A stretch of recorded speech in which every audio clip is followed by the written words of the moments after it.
How we doing, everyone? Welcome back to another edition of FSI's NHL DFS Preview Show. I'm your host, TK Nation 47, bringing you guys another Thursday slate, October 20th, 2022. We have a 12-game slate, a lot to talk about, but we're only going to go over a few of my favorite picks. If you wanted to go through some of the heavy favorites and some of the totals on the slate real quick. For me, it's going to be about a few games here. The Rangers versus the Sharks. You got the Rangers is a minus 292 favorite.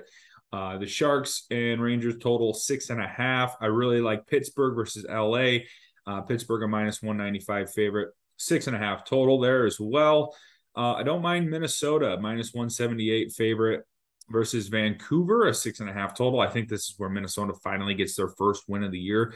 Kind of been the whipping post for some of the better teams in the NHL, and now they finally get a good matchup here versus Vancouver, where we just saw them lose to Columbus in overtime on Monday. I really like Calgary versus Buffalo. Calgary a minus 292 favorite, 6.5 total. Calgary really strong at home. Buffalo playing really well versus Edmonton on the road. They won 4-2 earlier this week. Called the Jackets and Buffalo double win night.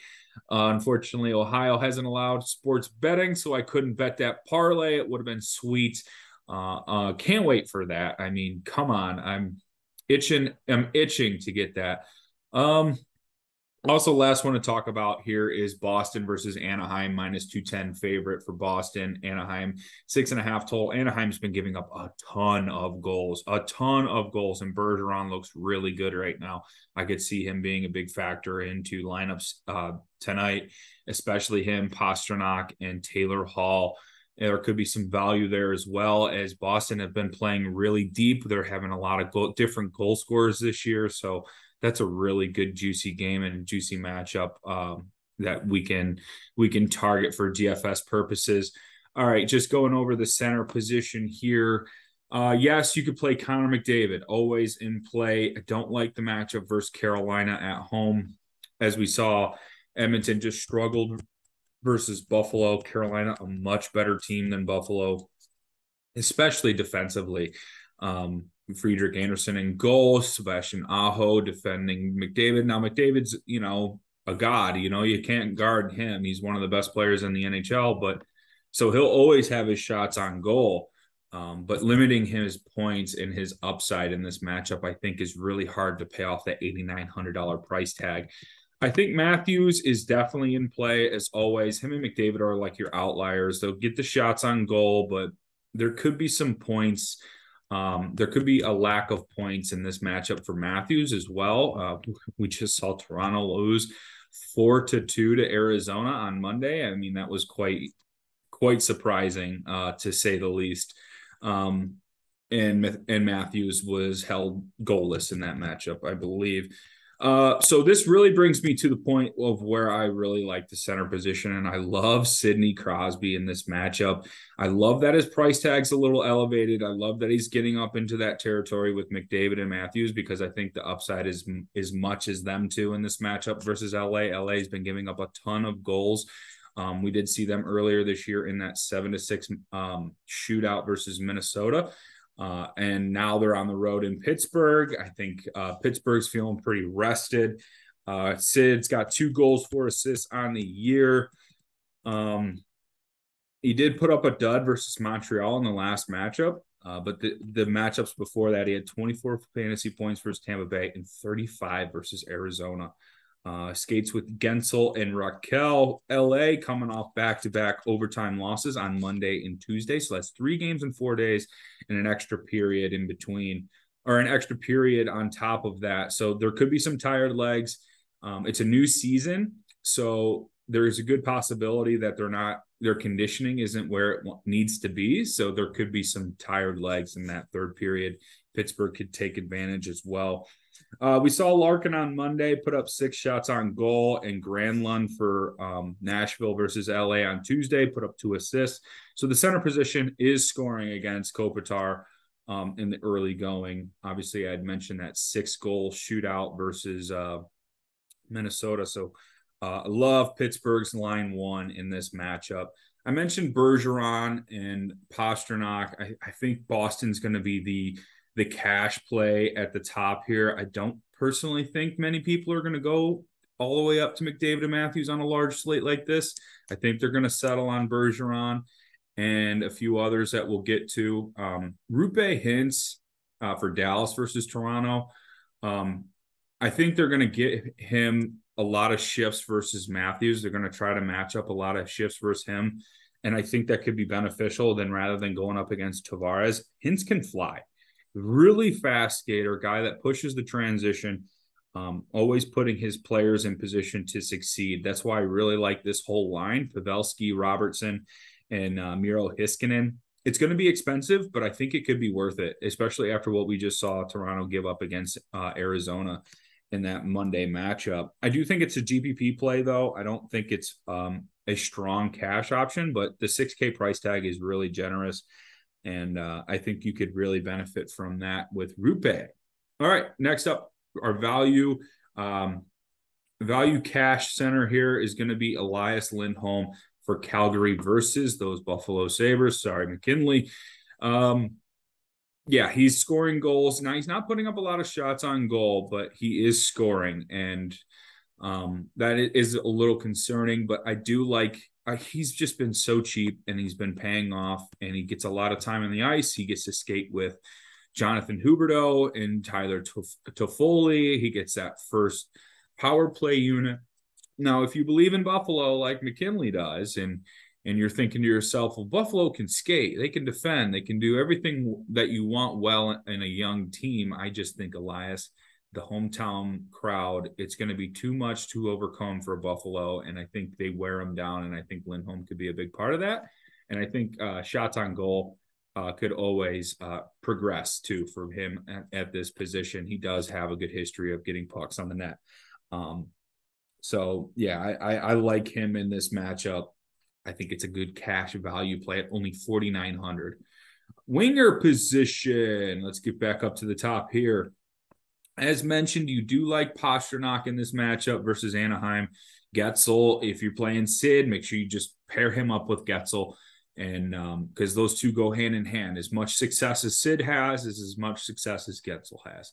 Ovechkin versus Ottawa is interesting. I do like Ottawa. They look like they're playing a lot better this year, especially at home. But Kaprizov is my favorite up here at the winger position at 7,800. If I were to play him in cash, or anyone above 7K at the winger position, it would probably be Krill. 3 goals on the young season. He's already got 13 shots on goal. We just saw Ovi score 2 goals and 2 assists on Monday versus this Vancouver team. We saw Gaudreau score a goal and an assist versus Vancouver on Tuesday. So they are leaking points to the winger position. And like I had mentioned at the top about Minnesota getting that first victory tonight, and I think Kaprizov could have hat trick upside, especially in this matchup versus Vancouver. I can't say enough about him. Matt Boldy, another Minnesota winger that I like in this matchup. I think he's down there at like the $4,700 price range. Also here in the 7K range, I don't mind Felipe Forsberg versus 6,900, excuse me.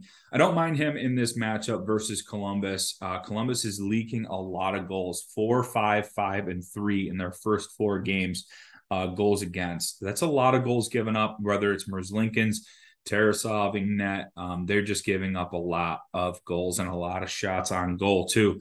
And as we know, Forsberg, high goal upside, high shots on goal upside, 2 goals, 1 assist, 17 shots on net already this year for Mr. Forsberg. He skates with Granlund and Duchesne. I think he provides a solid floor and has a really good ceiling in this matchup versus Columbus. All right, finally, to round it out for the winger position, we're gonna go all the way down here. DeBrusk. Definitely want to mention DeBrusk, where I just saw him versus Anaheim. He skates with I think Bergeron on that top, and their offense has completely changed. I can't find them, but Yeah, definitely want to mention DeBrusque. So my value play is going to be Sean Monahan for Montreal, looking like a new man in a new city here, coming from the Calgary Flames, a wily vet. He's going to be skating with Suzuki and Caulfield. I think he's perfect in this line. A guy that can really set up goal scorers, can get a lot of helpers. Did so for so long in those Calgary teams. He's got a goal and an assist on the young season, 12 shots on goal too. So he's taking his chances. He's really making the most of them. Just got promoted to that top line. He was skating on that third line, but they have bumped Anderson down and they're moving Monahan up. They've even had some tough matchups this year with Pittsburgh, Washington, and Detroit, Toronto.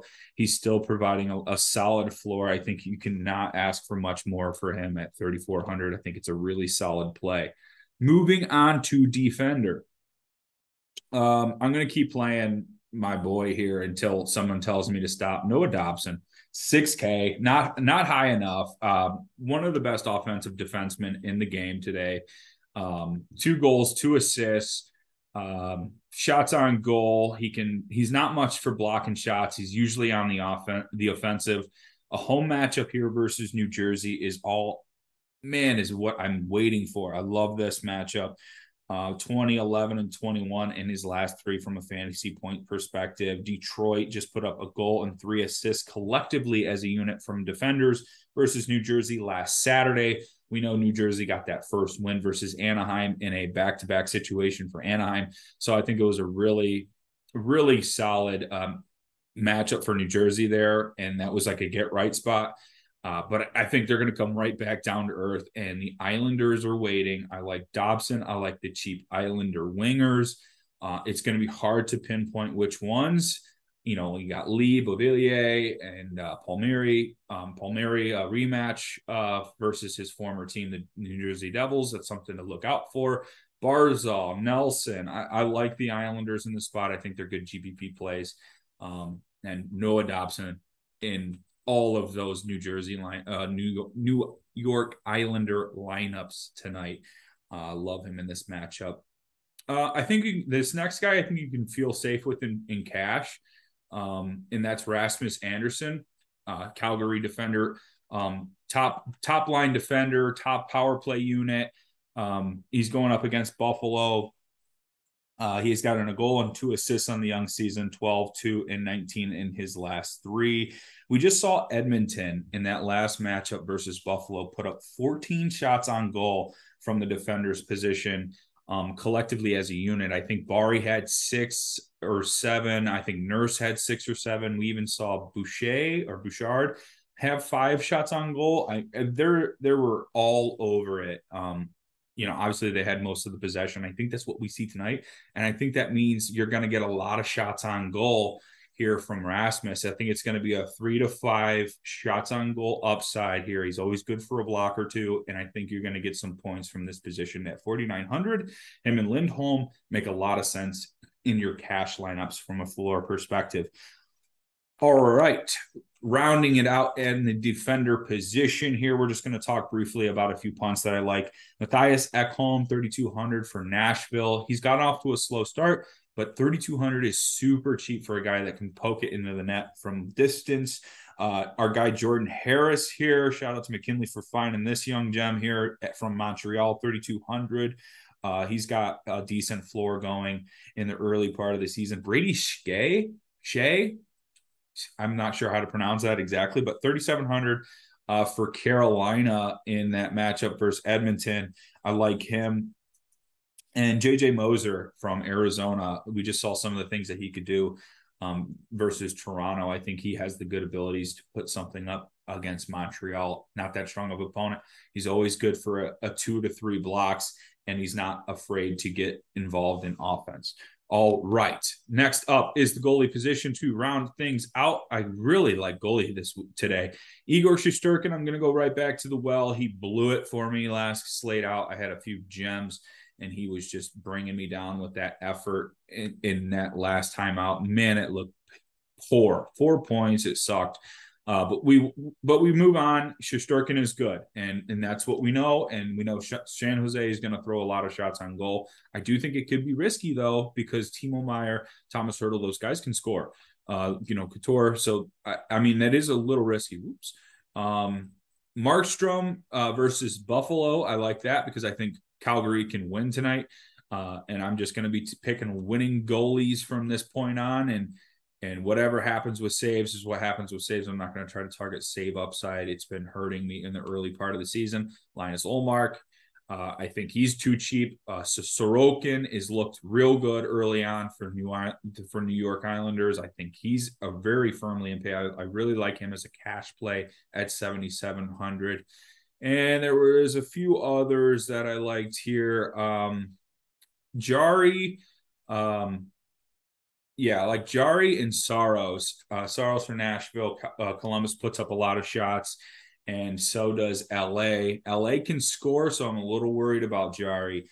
They got a lot of good guys like Fiala and Kopitar. They can put some pucks in that, so makes me worry about Jari. But a home matchup where I know the offense is going to put up numbers, that tells me there can be a winning upside from Pitt. So that's why I like Jari.